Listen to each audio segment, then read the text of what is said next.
raw, uncut, and unapologetic.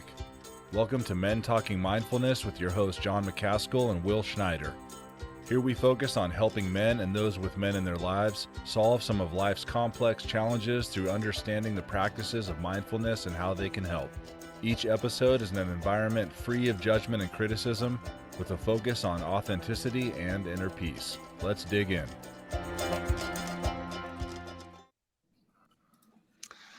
Goal pursuit is the process of developing a roadmap and internal GPS for yours and your team's success. That's a quote from our guest today, Andy Riise, the mental toughness coach. It's an interesting time of year, as many of us have made New Year's resolutions, and statistics show that by the third week in January, somewhere around the 17th of January, many of us lose connection with those New Year's resolutions and that energy that we come into the year with. We fall into our old habits and ways of being. If this is you, no worries. We've got the perfect show for you, and it's time to recommit. Or if you are still sticking diligently to your New Year's resolution, great. Congratulations. We applaud you. Wherever you find yourself in that goal pursuit and commitment spectrum, our guest today, Andy Riise, is here to help us understand what it takes to get after your goals. Welcome back to the Men Talking Mindfulness Show. I'm John McCaskill, and each week my co-host Will Schneider and I work to break down and demystify an aspect of mindfulness and make it meaningful to you. This week, we're talking again with the mental toughness coach, Andy Riise. And I got to tell you, this week is going to be a load of fun, as Andy and I, as much as we are friends, we are also arch rivals. And we'll get into all that in the show. That said, I guess I owe this dude some kind of intro, so I'll get into that. Andy is a 2001 graduate of West Point, the inferior service academy. His words, not mine, I'm just saying. Former Army football player, presidential leadership scholar, and retired Army lieutenant colonel. During his 20-plus year military career, he led soldiers overseas during multiple overseas deployments, including 5 years with 2 Special Forces units.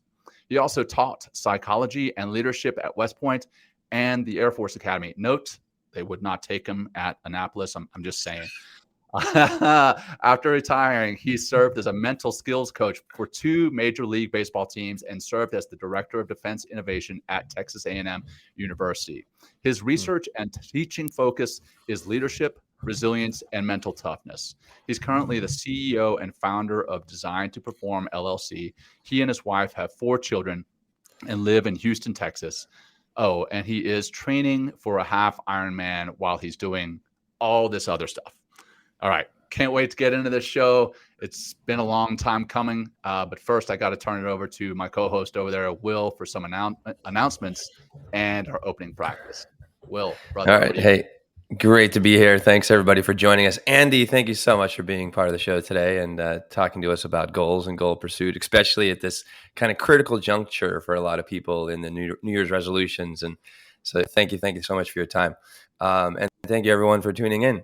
And if you're listening live today, January 18th, today ends our early bird special, which you can save $400 off our upcoming retreat, our mindfulness adventure retreat on the East Coast. That's going down on May 18th to the 21st in upstate New York. So still time to save by the end of the day.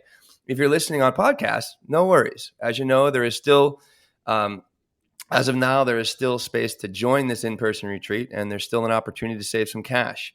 Head to mentalkingmindfulness.com/retreat to learn more. One thing you'll learn as you hit up our website and learn about this retreat is that it's not just a 4-day, 3-night self-investment immersion. When you sign up, what is also part of your investment is our 4-week post-retreat virtual integration program. Let me say that again. A 4-week, where we're going to take 4 weeks after the retreat virtually and help you to integrate all this awareness that you've been created on this retreat and weave it into your life. You know, this retreat is going to be a powerful experience for those of you who take the leap and sign up. We hope you join us. Next, hey, help us grow the show. Take a screenshot right now and post it on your social and let people know that you're becoming more mindful and helping to change the world by being more mindful. And lastly, our YouTube is growing. It's exciting. So join our YouTube. we actually hired a editor to help us to snip some snackable snippets that you can munch on anytime when you need them. So subscribe. The link is simple. It's youtube.com/@Men Talking Mindfulness. Thanks for your support over there as well. All right, let's ground all this energy, guys, before we kind of move on. Or maybe I should say before we ground the energy, let's do this first. Okay. So before the ground the energy, we put out a questionnaire to all our guests. And Andy, thank you, Andy, for answering our questionnaire. And one of the questions is, what's your preferred name? And Andy put down John's dad. So, and another one he put down here, he goes, our question to our guest is there anything else you'd like us to know?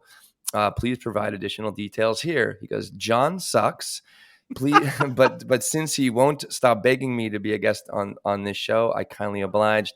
Oh, and beat Navy. So this, yeah, there we go. Let's go. Just saying.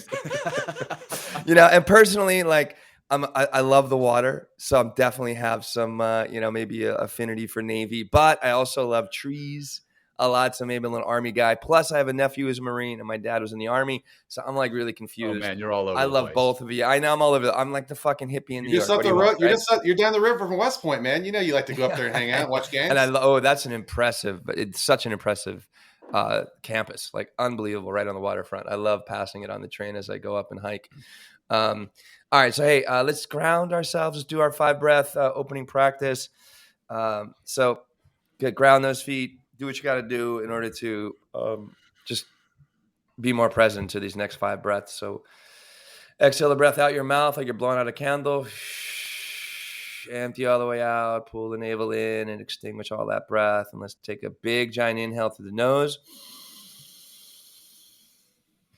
And exhale out. Big inhale, fill deeply. Exhale out. Few more in. Maybe take a bigger breath. Keep going. Out. Good work. We got 2 more. Inhale. Out. 1 more in. Exhale. And just stay here for a moment and just kind of bathe yourself in the new experience, hopefully, that these 5 breaths have created by just taking a little time, stopping, putting a pause on life, and just finding your breath, which is going to help you become more present, more alive, more in this moment where all the opportunities are anyway. So awesome, everybody. Come back and let's begin. Thank you, Andy. Yeah. Thank you, John. It's good to be back on the show. You will. That was great. Great. Good stuff. And for those who are listening, for your benefit, something that I showed earlier was my shirt, which says Bean Tavy, which was a epic mistake in one of the Army Navy football games before. But I've also, in honor of the Army beating Navy in this last football game, I've got the background as black and gold. And then for you, again, for those who are listening and not watching, Andy has this amazing tie-dye shirt on, and that is right in line with our show, Men Talking Mindfulness. So was that peace, love, and smiles? Is that, or braces? What's that? I'm representing Middletown orthodontics right now because it's the only tie-dye shirt that we have, and I borrowed it from my teenage son who has braces. You have drawers. And in honor of you, because you're a hippie. I'm a hippie. Yes, exactly. I love hippies though. My little sister's a hippie, so like it's all good, man. Good. All right, cool. See, this is just an intro to what's going to happen on this show. So like when you started this podcast, I know you're like a LinkedIn top voice, but like, I had no idea that you'd be co-hosting with Jesus. I mean, it's like pretty impressive that you. Amen, brother. Amen. We found out in the green room that Will's middle name is Jesus, so it's impressive, man. So hey, I watched Up in Smoke before I came on here, so I'm ready to go, guys. Peace. Fake news. Fake news. Oh man, we're not going to be able to get a word in edgewise here today, Will. Oh, geez. Here we go. Hey, who won? Hey, who won that game? And who won that game in December? Who won that? We already talked about that. Hey, won that you know game? what? Hey, you know what, Andy? You know what we do in this show? We live in the present. We don't go back in the past. We don't look to the future. We're all about mindfulness and living in the present. So let's move on. Move forward. Then we won't talk about when I think I got in a crash and I lost a race and I got swept. We're definitely going to talk about that. I woke up and it was the middle of December and there was like this goal line stand. That's all I remember. I blacked out. Yeah. So we'll get into that for sure. Yeah, those are the exceptions. You got your belt? You got your belt? Is your belt on right now? Are you wearing it? I didn't bring it. Yeah, my championship belt. Hey man, our audience deserves to hear what it is you do, and they want to know about how you stick to goals. But we want to know how you personally got into this line of work. Tell us a little bit about your background. I mean, and more so than what I covered in the bio, and how you got into what you do now. Yep. So the Naval Academy wouldn't take me, so I had to go to the Superior Academy. The truth is, I get seasick. So like and so I don't like Cracker Jacks either. So that was kind of like I had an allergic to it. So I decided to go to West Point. Was a recruited athlete, played football there. Unlike John, who was an overachiever, he's like Captain America. I struggled mightily at the academy, and so just was getting my butt kicked. Playing football. Being all the demands of that crucible, that 47-month experience. And so I went to this West Point Center for Enhanced Performance, which is interesting because that's in 1989 is where sport and performance psychology, my field, where it came into the U.S. military. And then, 20 years later, it's the largest employer of sports psychologists in the world. I'll point out that the Navy I don't think they have any because we decided that, you guys are a lost cause. So we're not really focusing on y'all.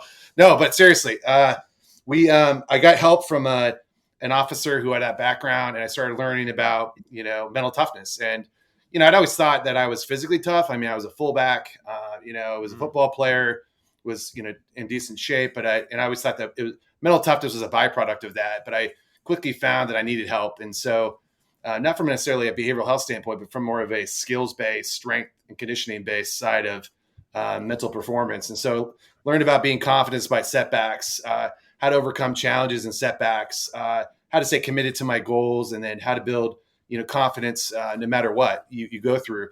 And so those mental skills really became a part of who I am, who I was then. I was just in survival mode. Again, John was like the top of his class. He can't relate to this, but at 9/11 happened. We graduated.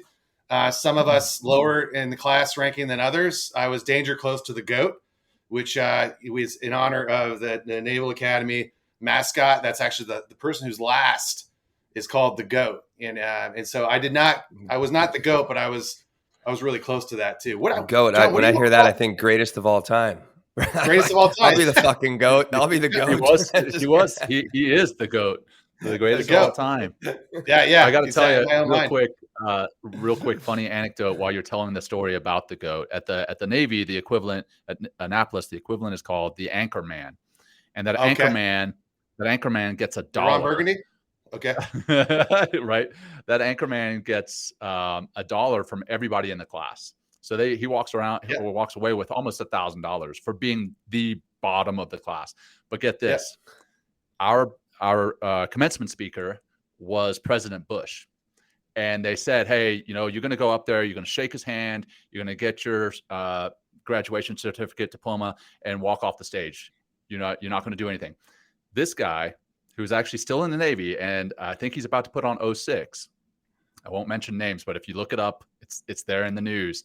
He gets up there. He's a big football player. He gets up there and bear hugs the president. Nice. Lifts him up and puts him down. And he was actually immediately delayed in graduation. So they gave him his stuff and then took it right back, and he wasn't able to graduate for another 3 months. Yeah, are you kidding me? He made the graduation day and he got delayed? He made it graduate because of that. And they made him write letters to the president, made him write letters to the various chiefs of the different branches apologizing for his stuff. But now he's like a legend for it. Wow. So anyway, man, Sorry, That's didn't a mean good to story. interrupt. No, that's a good. Yeah. That's an excellent story. But Yeah. that's an excellent story. Yeah. I wonder what the Air Force calls their last. Is like, is it the Blue Falcon? What is that? I have no idea. Yeah, So probably. I should know. The pigeon. The pigeon. The pigeon. Yeah, the pigeon dropping. So yeah. For those who don't know, Blue Falcon, that's Yeah. a derogatory term within the Air Force, and it's BF for buddy fucker. Buddy fucker. Ooh. Yeah. Yeah. Side note is I had a commander. My commander in 7th group, who also don't be named, in his command guidance, which is basically kind of like the vision for. He actually had it listed, written in there in an official memo, like "Don't be a buddy fucker." That was official guidance. So there you go. You don't take anything away from this. Remember that. Don't be a buddy fucker. So exactly. Okay, so John and I graduated same year as you know, and then 9/11 happened, like 100 days after we graduated, and so like John, I found myself leading 30 men and women, or men at the time, only in combat, and then really quickly, things transition, right? I'm leading a convoy, 500 vehicle convoy in the middle of the desert, trying to navigate across that. We're doing the sprint to Baghdad. I was a multiple launch rocket system. So I was an artillery officer. And so you think about rocket launcher, that can shoot up to 300 plus miles, GPS coordinates. They can destroy 1,000 meters by 1,000 meters square. So we did a lot of that. And then when we got to Baghdad, we transitioned to, what this asymmetric fight is. And what that means is that, the enemy wasn't going to go toe to toe with us, because we had superior firepower. They were going to start hitting it with roadside bombs and sniper fire. And we weren't really prepared for that. And so I quickly realized that we had to adapt and overcome that. And to do that in real time was a challenge. And I think that the thing that stood out to me at the time is that we were physically fit, relatively speaking, for Army guys. We were technically, tactically competent, socially connected, but mental toughness is what really led us to be able to make that pivot. And, I found that combat is a thinking person's game, and that, you have to be as mentally fit as you are physically fit in order to be able to succeed at that in life. And so we came back and, we changed everything the way we got ready to go train, fight, and win overseas. And we didn't do that well at first. Right. So I knew how to bring that skill set into myself, but I didn't know how to train it to my soldiers. Right. And at that time, it wasn't popular. And a lot of people will know, John remembers this. We didn't even call it mental health. It was called behavioral health, because there's such a stigma on anything having to do with the word mental. It was in the shadows. My field was very fledgling at the time, sport and performance psychology. So after my second deployment in Iraq and Afghanistan, I got the opportunity to go back and teach at West Point. So as it turns out, the captain that I worked with, captain of the Army, is like mid-level career officer. He's now 10 years later, he's a colonel, a senior officer, a PhD. And the guy I worked with now runs the department, the Center for Enhanced Performance. So he brought me back without a degree. At the time, it was a very difficult deployment, 15 months, training, fighting, living with the Iraqi Army, training, advising, assisting them. I call that my first foray into combat coaching. And John knows what I'm talking about. Foreign internal defense is what we call it in special operations. But really, you're a combat coach. And, I really wanted to get out of the Army. And I was at the 10-year mark. I already done 5 past what my commitment was from the academy to pay that back. And I missed the birth of my son. My wife is burnt out. And so we're now like, hey, let's just pull off on the roadside of life and figure it out. I ended up just falling in love with teaching. First of all, going back to the academy, I had some imposter syndrome. I was waiting for some officer to come out and call me out and saying, hey, you dirtbag, what are you doing back here teaching with the cadets? But part of my mission of doing that, I wanted to help the cadets who were struggling, right? Because the academies tend to, for better or worse, they really put a lot of emphasis on good cadets or good midshipmen. But the fun ones who are, and they want to make sure you're successful, but folks who are really on the fringe, they can get left behind. And so I wanted to be the guy who, help be part of the island on the storm for those types of people, those types of leaders, because, the history shows that those people who struggle end up being really resilient, gritty, and high performing when they get into uniform. And so I knew that, I experienced that.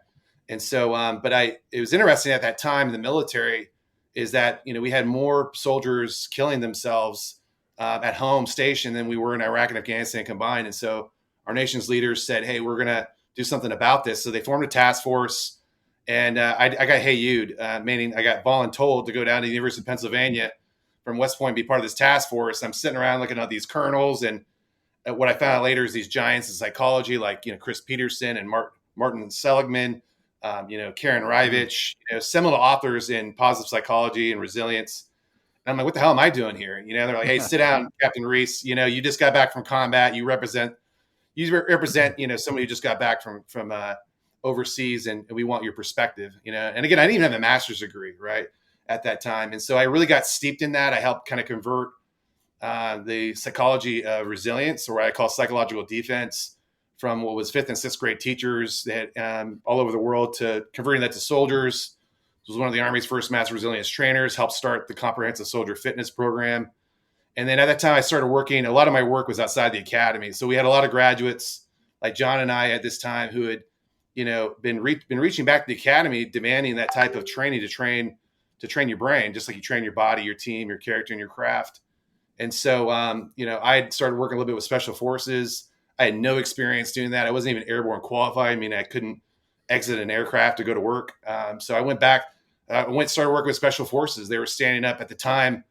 We were adding more SEAL teams. We were adding more special forces groups to meet the growing demand of our operational tempo. And so I helped stand up the 4th Battalion and 7th Special Forces Group, which is, was originally at Fort Bragg in North Carolina near Fayetteville, and then moved down to Northwest Florida into the Panhandle. They were standing up a brand new Special Forces unit. And I was number 4 guy to sign in. And it's still one of the honors of my life to say that I helped stand up a Special Forces unit, especially since I hadn't come from that community, and then be considered a leader. And then on top of that, we trained and we manned and equipped it, and we deployed to Afghanistan as a Special Operations Task Force, in 2013, which ironically, John and I were like had adjacent areas of responsibility with, and you were at SEAL Team 10 then, right, John? Yep, sure enough. Yep. So we were there in Afghanistan at the same time, as we found out later on. And then, and I was in charge of all the fires for that entire province, right? So, my job was so real quick, Andy, for those who are not familiar with what fires is, can you just touch on that for 1 second? Yeah. What fires mean? You think of it's one of 5 warfighting functions, and what it means is that, so anything that comes off an aircraft, a rail of an airplane, artillery, mortars, rockets, missiles, but it's all lethal effects, but also non-lethal effects. What that means is anything that we do as a fighting force that changes the behavior of the enemy or the population, then that's fires, or fires and effects. And so that was my job. And, there's the soft truce, the Special Operations Forces truce. And what I love about have been a soft guy is that, hey, there's some imperatives, right? And one of them is that most Special Operations Forces missions require non-special operations support. And that definitely was me. Half of those units are guys like me who are cooks, and they're people who are logisticians, they're HR people, and guys like me who didn't go through the amazing training, assessment, selection that John did, but still were specially selected to go do a job for them. And I loved it. I fit in really well. And I felt kind of saw myself as being this protector, as a guy. Those guys they have a lot of capability, but they didn't have the big stick. And so I always said that I was the big stick for Special Forces teams. And I love that. But I also had the skill sets being a mental skills coach. And, we were forming this tactical athlete concept and starting to treat elite tactical athletes as they should be, and to help improve their longevity, their health, wellness, and their performance in and out of the battlefield. And so they started hiring strength coaches, nutritionists, physical therapists. And now that's the norm. It was new at the time. We didn't have embedded contracted mental skills coaches yet. So they, being adaptive as they are, they utilize all the skill sets that you bring to the team, which makes them amazing. And so they realized I had this skill set. So I started working one-on-one and with Special Forces teams. And that was amazing. And being able to do that at home station, then overseas when I was doing my job. And, you think about us doing visualization and imagery as part of our rehearsal of concept before we go out on a mission, that is still something I really think was a cool opportunity. So then now I'm in this really weird place where I've got to figure out how to be a mental skills coach. And I went back and got my degree. I want to stay in special operations, but I still have the traditional career path that I had to follow to be able to make it a career if I wanted to do that. And so our friend Jason Van Camp at the time had just been medically retired. He had this idea to bring together the best practices of special forces and their leadership best practices, and also bring those to professional sports and like corporate leadership. And so our first client was the New York Jets, and I went and did that. And obviously John is a big part of that, Mission 60. and we helped write the book Deliberate Discomfort together as well too, grow that business. So I was doing that as a side hustle, right, and trying to figure it out. Meanwhile, I went back to 10th Special Forces Group. I got a chance to get picked up to teach at the Department of Behavioral Science and Leadership at the Air Force Academy. And then my last duty station was running an academic department at Fort Benning in Georgia. And then when I retired, I like John, I did some with his Veterans Path work. I was dabbling in a bunch of different things. It was during the pandemic. And so I worked with McChrystal Group with consulting. I helped start the Veterans Coaching Program at Texas A&M within their coaching academy. And then I was working with the Colorado Rockies in 2020 as well. But obviously that was a pandemic year. They didn't hire, but I was now on the inside track. And so I got hired by the Reds in 2021. And then, which was phenomenal. It was like, so I literally went from being a red leg in the Army, which is what we call artillery officers. They wore red stockings during the Mexican-American War. So I went from being a red leg in the Army to being a red leg in Major League Baseball. Cincinnati Reds were the Red Legs.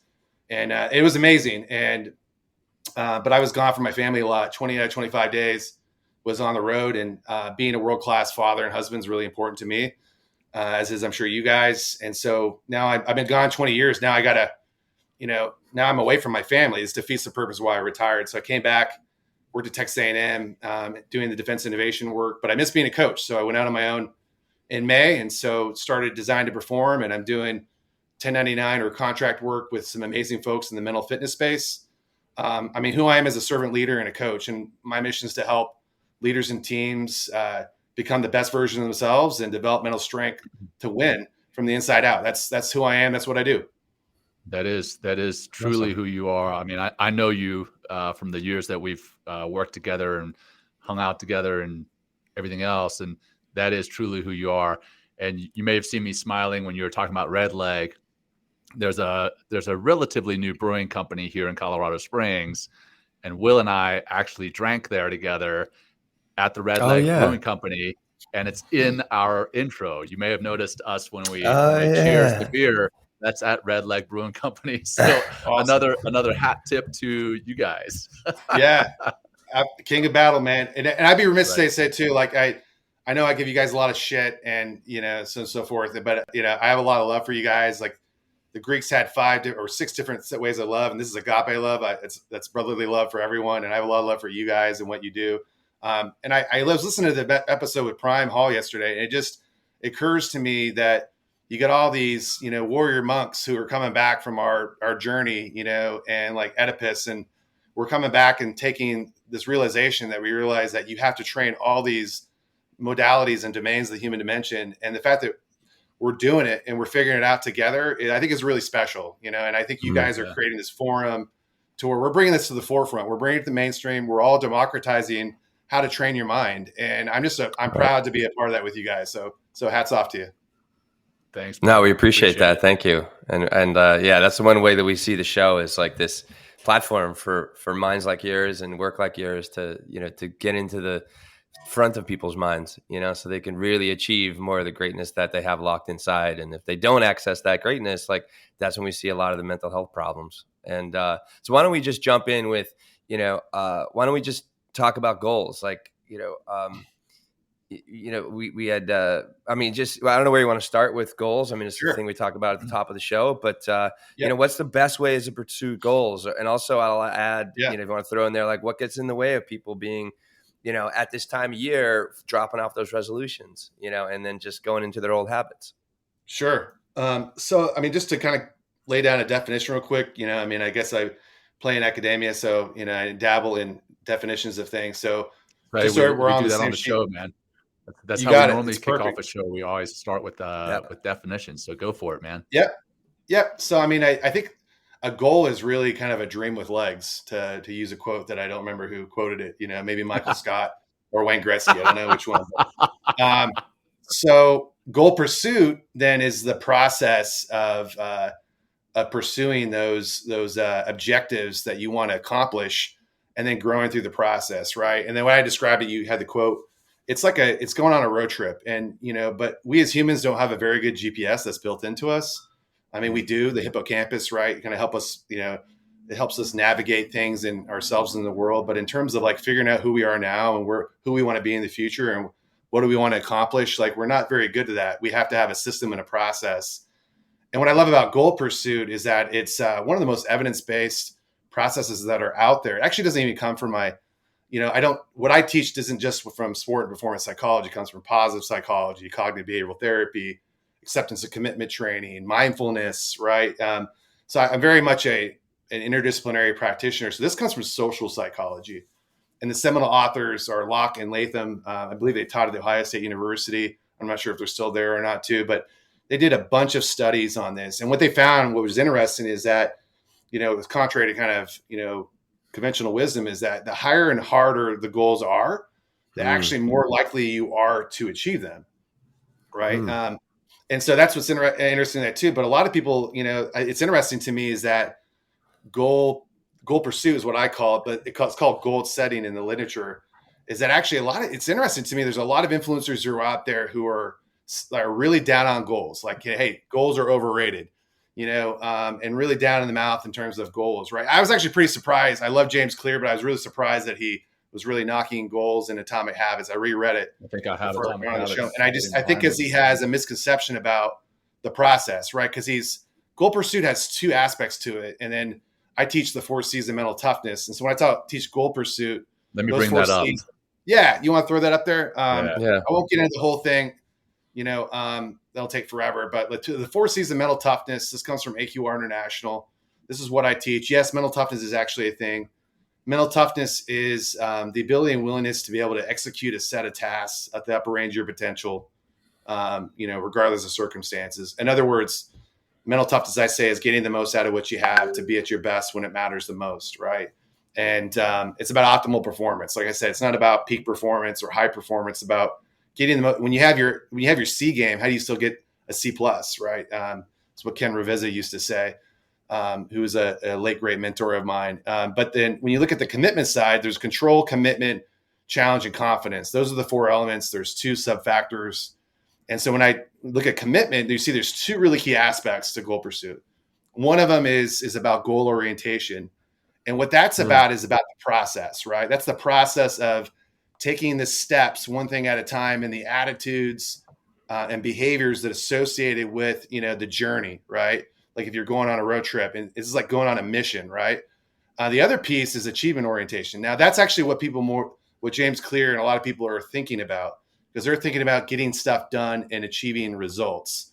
So it actually takes both of those things. And the reason why goal pursuit is so valuable to us as human beings, as individuals and teams, is because it gives us purpose, or a why for doing something. It gives us direction in terms of orient us towards, the right actions and attitudes. And it gives us motivation, purpose, and direction, right? And the motivation piece is both external, internal, but the most important piece that it does is the internal motivational factors, right? Which is autonomy, mastery, and purpose, right? And so there's a lot of reasons why it is. And then but the most important thing is the how to, right? So that's a little bit of the what and the so what. Okay. Right on, man. This is good stuff. And again, for those who are listening to the show and not watching, what I have up is the 4 C's. So if you want to come check it out, we'll put a link to where Andy actually teaches this on his Design to Perform YouTube site. But we're looking at the 4 C's here in front of us. So if you're listening, check it out. And I think I just want to answer your question too. Go ahead, Jim. Go ahead, Will. No, I like come back to what you said about James Clear, and people are just kind of like bashing goals. And in the past, like I've heard people say, it's the discipline that matters, right? Yep. And if you don't have the discipline, then the goals are gonna, you're gonna fall short of the goals anyway. But they are. Right. But I love what you had just spoken of as far as goals, because they're an intrinsic motivator in the sense they give us that, they fire us up. Right. They get us out of bed in the morning. Right. The discipline doesn't necessarily, unless we have a goal to develop more discipline, but that takes a goal. Right. And that's an intrinsic motivator. So can you kind of talk about the relationship between discipline and goals, please, and how they relate and how they help one another? Yeah. No, that's great, Will, too. And I also I didn't answer your question about why people fall short, but we'll get there. But yeah. Oh, yeah. Let's do that after this discipline, because this is probably part of the conversation here, right? It is. Discipline. Right. You're exactly right. Yeah. So it's interesting too. And again, Jocko, take him or leave him, right? I love my fellow veteran I'm a wannabe influencer. He's definitely an influencer, right? But I think the challenge is that sometimes when they're outside of their wheelhouse a little bit, as in this case, they tend to say stuff that they believe that isn't necessarily true, could be misleading. This is an example of that, right? And so when I talk about discipline, which, obviously, like John and I went to service academies and served our whole lives in the military. We know a little bit about discipline, right? Discipline is about compliance at the end of the day. It's about compliance to a specific set of behaviors that usually have an expectation if they're done right and it's standard associated with, right? So like the way you wear your haircut, not John, because the Navy SEALs got really great hair and product. Right, come on. Or wearing I did my hair specifically because I knew you were going to go there today, man. I was like, I got to have my hair because normally it's all over the place under a hat. But I got to change up my game plan. Yeah, I'm too predictable now. I need to change up my game plan with you. Yeah, I've got to keep going back to the same jokes. Sorry, man. I broke your flow. Yeah, you did. So discipline's about compliance, right? But I think that's good. That's a good from an extrinsic standpoint too. Because there's an internal and external aspect of discipline too. Doing something because it's the right thing to do, like making moral and ethical decisions, like stuff that we learned in our character development stuff. But ultimately at the end of the day, you need both discipline and motivation. It's not discipline versus motivation, guys. No. Like if you're listening to this, don't listen to that. It's discipline and motivation. And here's why, because motivation is about the internal factors, right? The most important of those is autonomy. It means I have to have the ability and willingness, the choice to be able to do something on my own with the right resources around me, like the people, the tools, so on and so forth, right? Mastery means I have the skill set to then develop competence, and the purpose is the why, which is incredibly important, right? And we as leaders, if you're a leader out there, that it's not about how much motivation, it's how are you leveraging and influencing motivation to get people to be disciplined and motivated. And a lot of people don't spend the time to understand how those two things, there's the drivers, I call them the fuel that helps drive our performance engine, right? So if you want to be an optimal performer, even when you're tired, you're hungry, you're sick, you're not having a good day, if you have those two factors, you have motivation and you have discipline, you have commitment and compliance, you're more likely to be able to get stuff done and move closer to your goals. So that's why those two things, I just wanted to debunk that myth. Thank you for that, Will.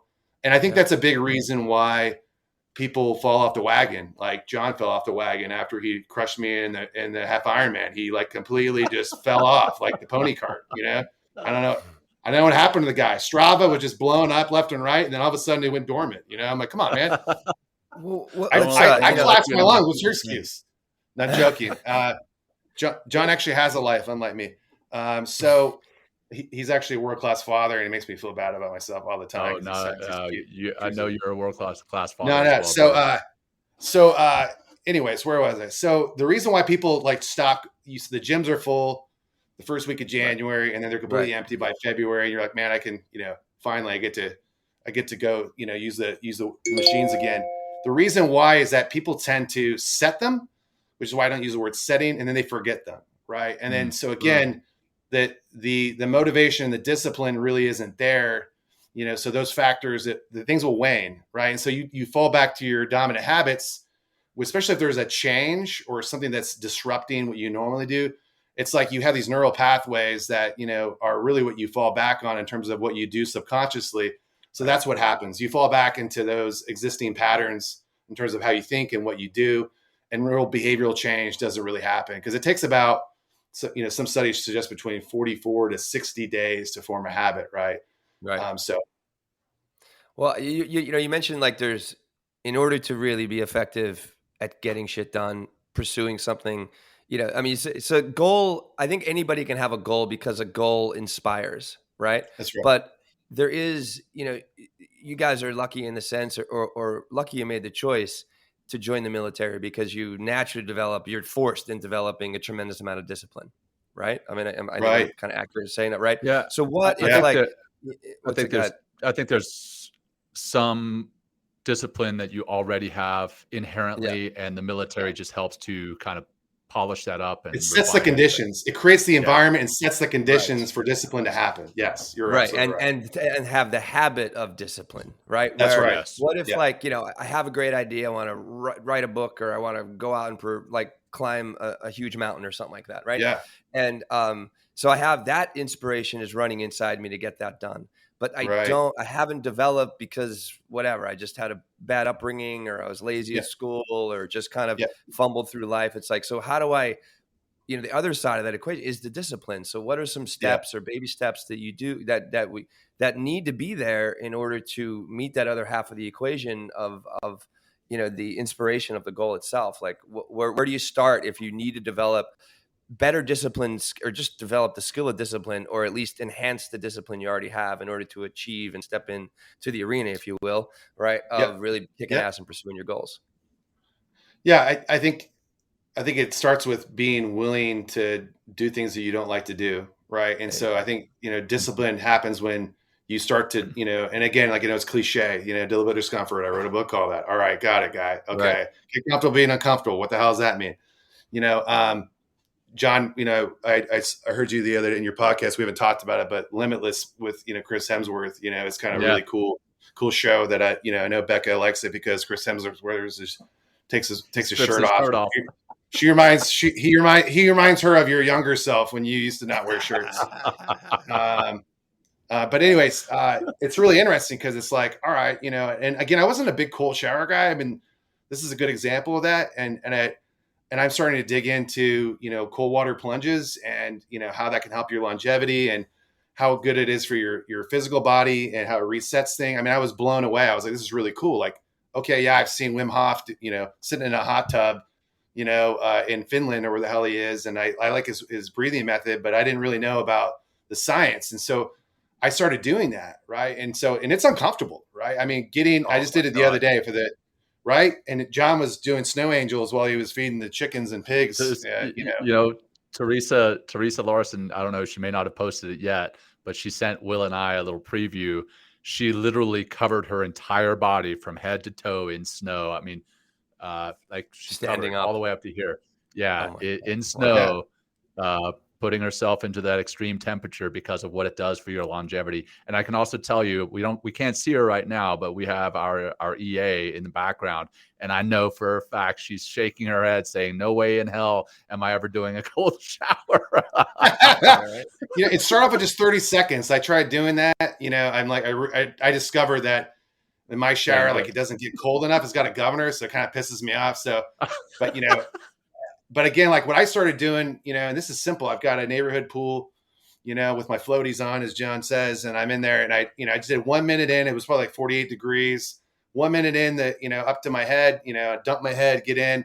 So I'm feeling the breeze, and then 1 minute back in the hot tub. And then I did that 6 times. Yeah. Right. And it's interesting. You notice that your tolerance for, doing difficult things starts to raise slowly, or like, as you inoculate yourself into that, you get immersed in it, you develop a tolerance, a stress tolerance. And that's what's interesting. The other thing I would say, Will, and this kind of gets into the how-to, I know we're going to get into it in a minute, is really being diligent about tracking your progress. Like, Will, I don't know about you, but like John's like really big data nerd, and he always likes he always likes to correct my spelling and grammar and my numbers and everything else. So, Will gets it too. Poor guys. I'm sorry. Yeah. He does it great. John, you do it gracefully though. So thank you. Yeah. John. Oh, come on. Not with Andy. I don't. No, he doesn't. He doesn't. He definitely doesn't. He's like, your math's wrong, you idiot. And I feel really bad about myself for about a week. So no, yeah, I think tracking it's really important. And then what's great is like, that's when technology becomes a real advantage, right? Because there's so many It's like I started using this thing called Habit Share. Shout out to my colleague Brian Kane, who taught me about this. He uses it, and so like you can create habits and then track it. Is that what you have? Okay, we're throwing it up there. We've got the Whoop, and I know you wear the Aura ring. Yeah, so. Exactly. Yeah, all these things are really cool, but like it's not about the tools. It's about how do you interpret the information and what do you do with it, right? Is it kind of helping you? It creates these guardrails and these bumpers for you to just stay on track, right? Because like human beings, like we're notoriously unpredictable creatures, right? Because we're complex beings. We're not robots, right? And I think that even veterans, like when you get out of the military, it's not easy. The conditions aren't the rails are off now, right? It's why I gained, a bunch of weight and fell off the wagon until John entertained me enough to go do something crazy. without even asking his wife, mind you. But, it's something I think it's easy to do, right? So you got to set the conditions for discipline to exist. You've really got to tap into your motivational systems. And then I think you got to keep track of it. I think the last piece I'll say, the discipline is you got to do it with the team. We are not accountability. Yeah. Accountability partners. Right. And like, I would not have been able to do that if it wasn't for John. Like, if I was competing with my ass off with John, because I wasn't going to let him beat me. Right. And John was doing the same thing. Right. Let's just kind of inform our listeners what we're talking about here. Yeah. Last, I don't know, March, April timeframe in 2022, Andy calls me up and he's got a great idea that he's come up with a mutual friend of ours, Jason Van Camp, another special forces officer, and founder of the nonprofit Warrior Rising and the for-profit Mission 60, both of which Andy and I have worked with. But Andy calls me up and he's like, "Hey, I want to do a half Ironman against you." And he and I have both kind of fallen off the wagon. I hadn't done a whole lot of training. Put on some weight since the last half Ironman I've done, which was, I don't know, 20 years prior. So I've changed in weight and in age and in bone structure and everything else. And oh, by the way, now I've got 3 young kids, so it's a juggling thing. And I know Andy's got 4 kids and he's juggling his career and everything else. But it was coming back to having a goal that you work towards. Yeah, it was there.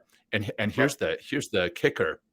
So Andy and I were going to compete in Waco in the half Ironman in October of last year. We had 6 months basically to train for it, and we trained every day. We were competing with the mileage and everything else. And about 10-15 days prior to the race, Andy crashes. He crashes his bike on a 75-mile bike ride or something. And crashed his bike, but not only collapsed his lung, broke a rib. Not only that, to add some insult to injury, crashed into fucking poison ivy. Who does that? God. I do that. Yeah. I know he was scared of the race. You got some shit luck. He went to I was scared. New levels. It's still suspect. It's still freaking suspect to whether any shout out to Jeremy Brown, who I think's listening. But Jeremy Brown, who runs Mind Right Endurance, they provided my training protocols, stuff like that too. He rode with me, and I hadn't been riding with anybody, so I was kind of like this golden retriever on a bike. I'm still willing to bet that John paid Jeremy to push me just at the last minute, make that happen. He planted the poison ivy. Yeah. Yeah. So, that was a total. So the reason I inject the story, yes, I did pay. I paid him, and I owe him a lot of money. You still owe money. Anyway, the reason I bring that story up is so Andy and I are like competing, but we're also holding one another accountable, right? Yeah. Hey, like we're talking a lot of shit, but then I see his Strava. Like for those of you who are not familiar with Strava, is basically a workout tracker that it's like a workout social media thing where you can see what people have been doing exercise wise. I see his stuff and I give him some support. This is all behind the scenes. We talk a lot of trash in front of everyone, but we support one another behind the scenes. And then he crashes.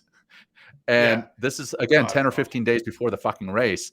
And now my wheels metaphorically fall off. Like, I'm like, fuck. Now I have no motivation. Yes, I have this massive race coming up, but I don't have anybody to hold me accountable. So literally my best training was up until the point where Andy crashed. And then it went downhill from there because, yes, I still had a big, hairy, audacious goal, but I didn't have a workout partner to hold me accountable. Now, I say all that. I'm keeping an eye on the time here, Andy. Yeah, we're good. I know you've got about 5 more minutes or so that we can chat. This is definitely going to have to be a 2-part episode, 2-part series. Maybe have you back 2, 3, 4 times because this is all invaluable to us, me and Will, but also to our audience. Sure. So I know, again, we've got 5 minutes. Where do we want to go from here with the last 5 minutes? Well, I was going to say, too, that's a really important part of accountability because John, I noticed, and you and I talked about it, is that so I think it was also really cool to watch from the sidelines, holding a sign, mind you, that says, beat Navy and John, try not to suck, which was a big hit. He did show up to support me. Yeah, and so that's what we do, right? I mean, we're best frenemies. And so That's right. no, John's my brother, so I was like, no way in hell I'm going to let him not do this. And so, but what was cool is our buddy Nate Last, shout out to Nate, he showed up and did the whole thing with you. That was really Every cool to fucking watch step. the whole step of the It way, was right? side by side. Well, John, tell me how that helped you get through, because I mean, it was not optimal conditions. Like, how did you and Nate work together? I haven't heard that from you. How did that work together for you to one step at a time to accomplish your goal? Yeah, that race, man, it was definitely less than ideal. It was pouring down rain for the swim. And granted, everybody's like, well, you're in a swim. It doesn't matter. You're wet anyway. Well, you feel it when you're in the water. It's pelting you on the back. And so it's a pretty long swim, 1.2 miles. And then you get out and you do the bike, and the entire bike, just about, it's raining, pouring down, wind blowing. And then, then almost as soon as we get off the bike, the sun comes out and just bakes us, because it's in Waco, Texas. It's hot. Wow. And I can tell you, even with so this was a head-to-head competition that we had kind of put together between me and Andy, Army versus Navy. But it was also, amongst the entire half Ironman. Yeah. But it was also a fundraiser. We had talked a lot of trash for like 6 months, raised $45,000 or so for this nonprofit, awesome. Warrior Rising. But man, about halfway through that run, I got to a point where I'm like, I don't know if I'm going to finish this. But I had Nate Last side by side with me, literally from when we got in the water, every step of the way from beginning to the end. And I don't know if I would have finished it if he was not there, because it was brutal. It was absolutely brutal. So that's again, shout out to Nate. Thanks for being there for me, brother. And then shout out to the importance of accountability and having someone to rely on, man. Absolutely. Yeah. No, I think that, and likewise for me too, I was really disappointed, like we had working really hard, and I felt like I let a lot of people down, like including myself, and so, and you and I talked about this too. It was like, I mean, you did such a great job at telling me, like, dude, you busted your ass. Like John was encouraging me to go buy like Ironman gear. That's like part of the thing, right? I was like, no, I didn't earn it. Like, he's like, dude, no, yeah, you did.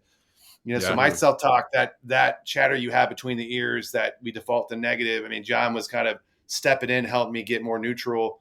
And to be like, I look back now and it was like, okay, I'm not going to go out like a chump like this. Right. And so to me, I set another high and hard goal. And what was cool is that my baseline was a lot higher. So by the time I healed, it took me about 60 days. Okay. I took a step back. So again, it wasn't about achievement orientation. Did I achieve what I set out to do in terms of the SMART goal, the specific, measurable, action-based, realistic, time-bound goal? No, I didn't. But I grew in the process. So to me, the growth that I had personally, professionally, physically, mentally, like I kind of got my mojo back, right? And so, and I think John would say the same thing. And again, even though it wasn't about the achievement and the outcome, it was about the process. And I am so much of a better situation now to do even better. And so I was able to set a higher and harder goal and be more specific. Now I'm saying, okay, I want to finish in under 7 hours and I want to beat John's time. Nobody's going to know. Nobody's going to care, especially John. But like, I'll know. He'll know. He'll know because, and John and I bonded in a way that is, I don't want to get all touchy feely on you, but we meditate on the show. So go. Yeah. John and I came together in ways that we probably wouldn't have otherwise. Right. And so, I feel like I got a friend for life out of the deal too. So same here, man. That's a pretty awesome. That's a pretty awesome thing that, I'll take. Oh, and Nate's doing it with me again, man. Nate the Great. And then another friend's doing it.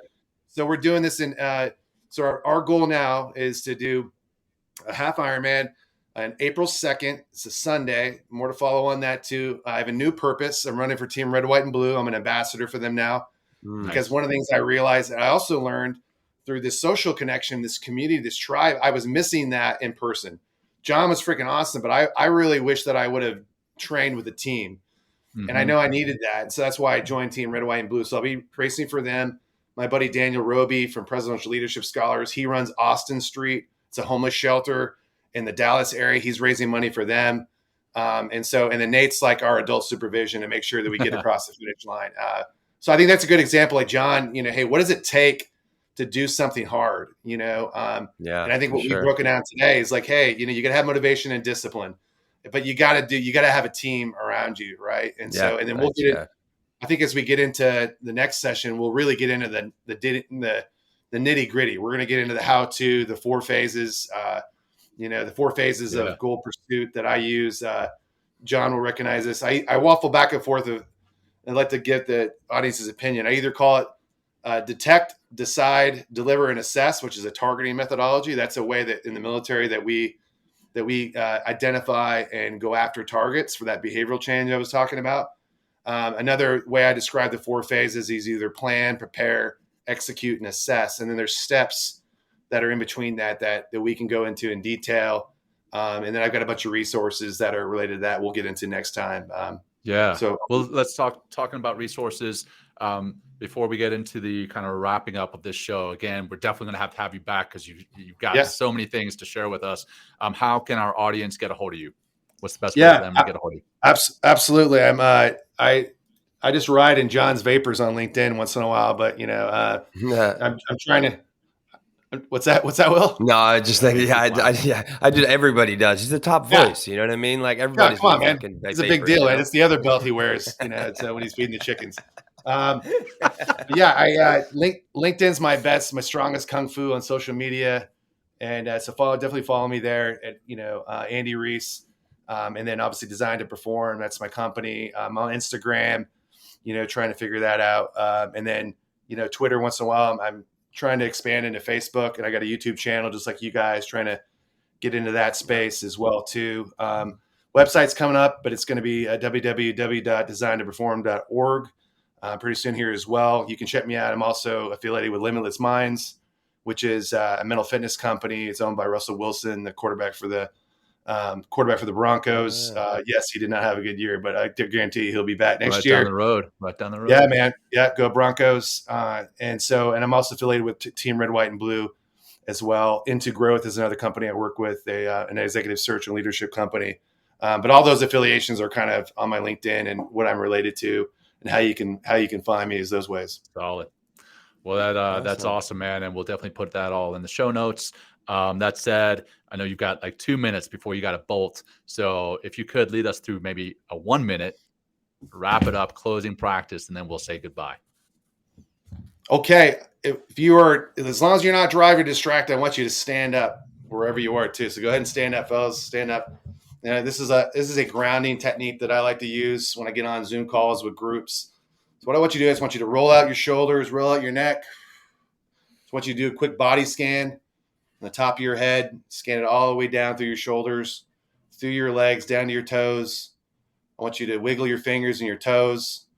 And then again, just like you did in the beginning of the episode, when you're ready, I want you to relax your shoulders. And I want you to enter in a breath like you're breathing through your belly, bringing the breath in through your nose, in through your belly, up into your diaphragm. Don't suck it in, John. Pause at the top. 4 or 5 seconds out. Breathe in again. And as you're doing that, I just want you to think about one thing that you learned today that you want to put into action to make yourself and your team better. I just want you to have that intention in your mind. As you breathe in, as you bring out, think about that one big thing that you want to put into action when this podcast is over. And when you're ready, gentlemen, floor is yours. Thank you so much for having me. Beat Navy. Dang, you beat me to it. Yeah. Hey, thank you, Andy. Awesome. I think we have 1 minute or less, but hey, thank you so much. We definitely have to come back because I think goal and goal pursuits and discipline that we talked about. Someone made a comment on the, during the live broadcast about discipline, and those two things really work very well. They need to be together, but also that accountability piece, I think, is just such an incredible key, huge. I mean, how we've grown this show, how we've become so successful, John and I, is because of, and Lindsay, like our accountability. Like we just keep growing because we rely on each other, but we also hold each other accountable to get stuff done. And that's just an awesome way to pursue goals. And we can talk next time about, what if we don't have that partner or haven't found that partner yet? Like, how do we go, alone, until we come to that place? So how do you make that roadmap and build that GPS, man? That's what it's about. Exactly. Solid, Guidance guys. and having something to refer to, right? So awesome. Hey, looking forward to having you on the next show. And for our audience, share this show with those who need it. And until next time, peace. Peace, everybody. Thank you, Andy. Thanks, John. Thanks. Joining us today. We hope you walk away with some new tools and insights to guide you on your life journey. New episodes are being published every week, so please join us again for some meaningful discussion. For more information, please check out mentalkingmindfulness.com.